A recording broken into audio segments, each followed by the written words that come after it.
feel like I look like I'm about to shoot a YouTuber apology video, but like I swear to God, that's not where this is going.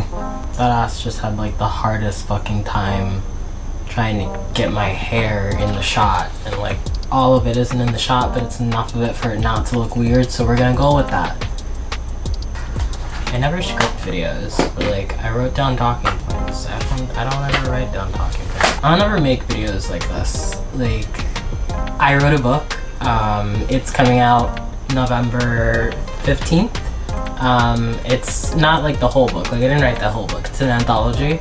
And my latest short story, Hours to Arrival, will be in it. Look at it. I can insert the cover here. Look at that. Isn't it beautiful? I cannot, dude, when I tell you the cover, I can't get over like how gorgeous it looks. Like and I'm so hype about like the story that it's got. Like, look at him dancing with his invisible bae. Like, it's just so, I love it. I am so, like, the artist did such a great job capturing the essence of the story and the scene in this moment, and I feel like it just really well ties together the book. So there's my like little segue about the cover being gorgeous. It's up for pre-order. It just went up for pre-order like last week. And I have a lot of thoughts on it, like a lot, so I don't know how to say this. How do I say this? How do I have thoughts? God, I feel like my brain, if I could just like crack it open and like pour everything out, then this would be so much easier. And I could just show you. Maybe that's why I write things. Oh fuck, there's an air conditioner. This is a Latinx anthology, and I am Latinx, for those of you who do not know. I am Puerto Rican on my dad's side, and we were all asked by our editor, the editor of the anthology, Miss Lauren, what does it mean to you to be Latino? And I almost didn't answer. Like, I was very close to just being like, I'll let everybody else take this one, cause I don't think I usually feel Latinx enough to answer that question.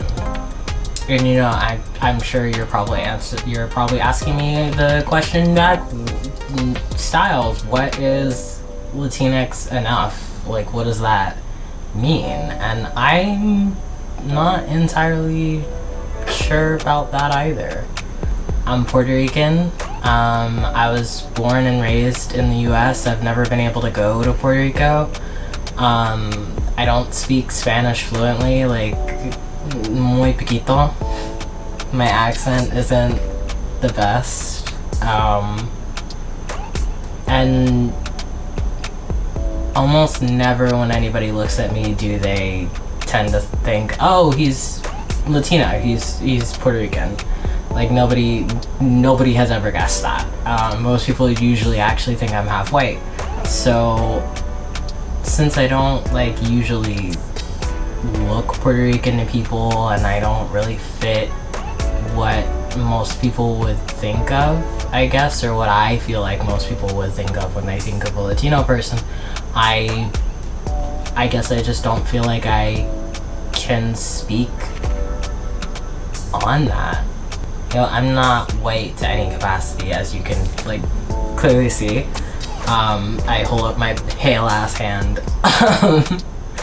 But I grew up not seeing myself. Like, it's been the past couple years have been absolutely amazing and insane to me, seeing all of these different stories from all of these different places like start to become popular, because that's not how I grew up.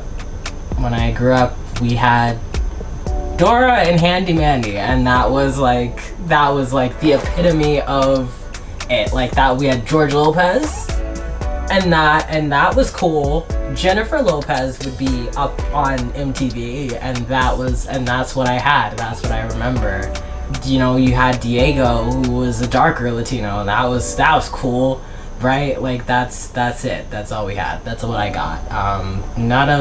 I remember so many books that I read, and I would be like, oh my god, like this character is Latina, they've gotta be. Like, just, and I would just, in my little mind, be like, they have to be, and nobody would draw them like that, but I would just cling to they are, because, you know, the way the author described their hair, or because the way the author described their skin tone is kind of ambiguous, I would be like, they just have to look like me.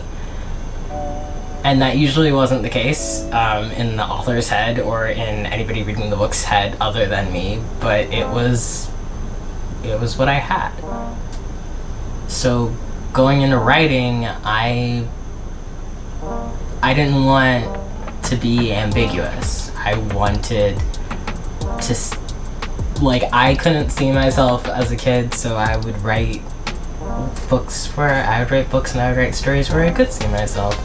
I would write books and I would write stories where my friends and I could see ourselves. Like, we'd write stories together and we would cast ourselves as the characters, or people who like looked like us as the characters, and that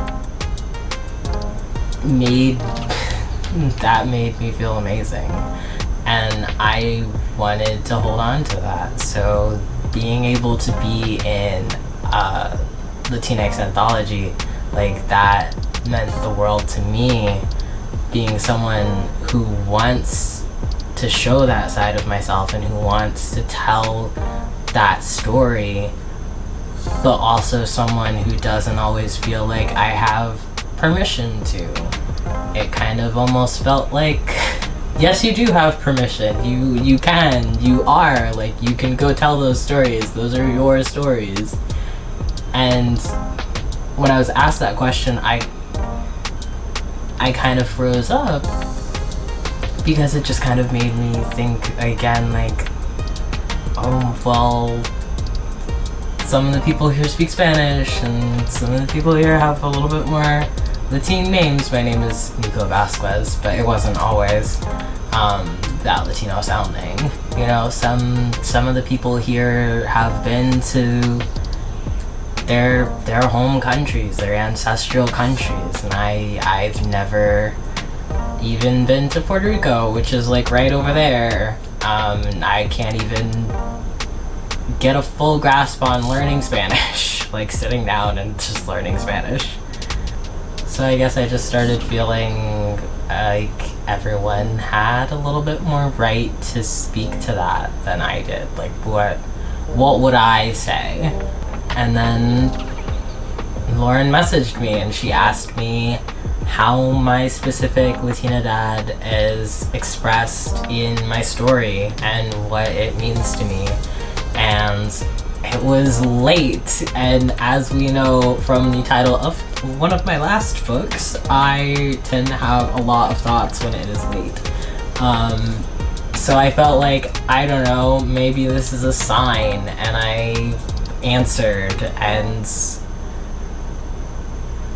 I'm glad I did, because I think in answering and in my answer and in this video, whatever it is, I kind of realized that my story does belong in this anthology, and it does express what being Latino has meant to me.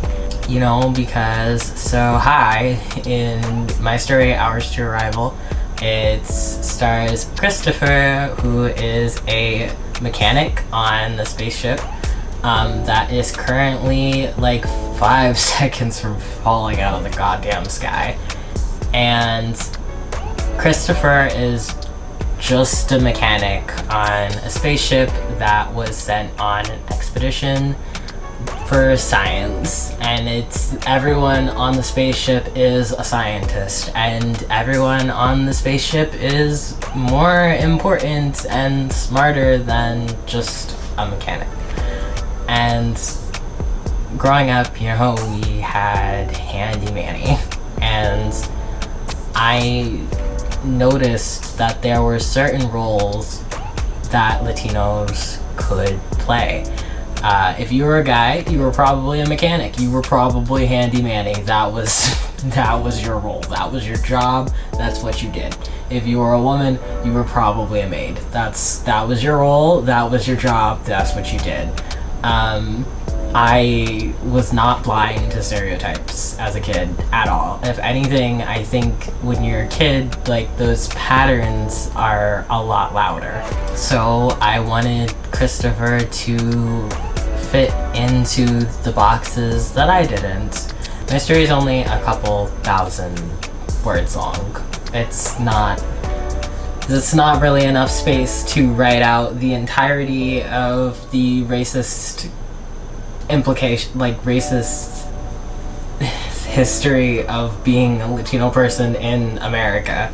But I don't know, I just remember seeing all of these histories that I was taught as a kid reduced to all of these little stereotypes, and I wanted to take that, and I wanted Chris to fit those stereotypes, and I wanted him to be just the mechanic and then end up being the hero, because the mechanic on a spaceship, whether the spaceship is filled with doctors or not, is honestly probably the most goddamn important person on that entire ship, considering he's the only one who can keep it afloat. And I kind of feel like where Chris was learning his importance and how he's really important, I was learning maybe on this journey, can we find a story parallel in this? Maybe I was also learning that I am Latino enough, and I do deserve a seat at that table, and I do deserve to tell my story just as much as the person sitting next to me. I think being a part of this anthology has given me a really nice sense of that community that I was wanting, so I'm really excited about it coming out.